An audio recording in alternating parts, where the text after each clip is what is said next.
Here are the 12 steps of the hero's journey, or Joseph Campbell's Monomyth. Stage 1 is status quo, life in the ordinary world. Everything's normal, there's no conflict, and nothing really happens out of the ordinary. Stage 2, a call to adventure. Something serious happens, something draws the hero to do something different. Stage 3, assistance and refusal of the call. These two often go together. The hero refuses the call, whatever is being asked of them is simply too much, and they often need an assistant to guide them through this, though this is not always true. Departure and discovering a mentor. Again, these two typically go together. The departure is the hero finally accepts their quest, their journey, their path, whatever they must do, and often they find a mentor who will help them to cross some threshold or to go to the new place they need to go. Stage 5 is trials and passing the threshold. So the trials could be any sort. They could be mental, physical, emotional, and passing the threshold is some either literal or figurative approach to there is no way back. So it could be the bridge they crossed burns down, or they've gone through a portal that apparently doesn't have a way back, but regardless, the threshold is passed and there is no turning around. Stage 6 is the approach, finding allies and encountering enemies.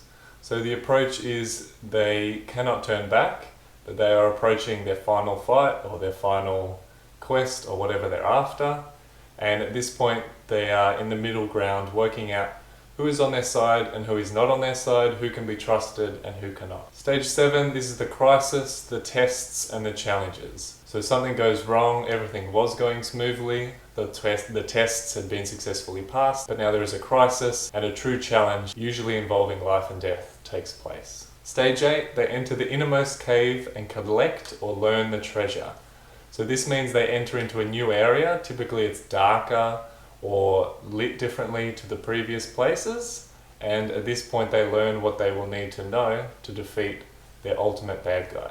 Stage 9 is the showdown and the result. Depending on what sort of story you're looking at, this is where there's either a big fight, an intellectual battle, an argument, a discussion, and then finally the result. Something takes place and the hero is victorious, or at least the antagonist is. Stage 10, this is the return or the resurrection. The hero has either figuratively or literally died, or they appear to have lost something that they require. Stage 11 is new life and returning with the elixir.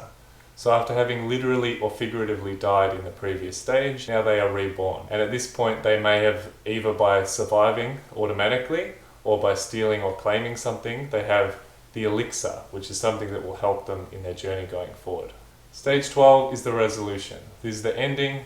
Everything is returned to normal, the world resumes, people are brought back to life if they have died, and everything becomes happy and normal. Now after this stage, stage 12, typically we return back to stage 1, which is the status quo, especially if there's going to be a sequel. At the completion of the resolution, there's often a teaser left behind to lead way for a sequel.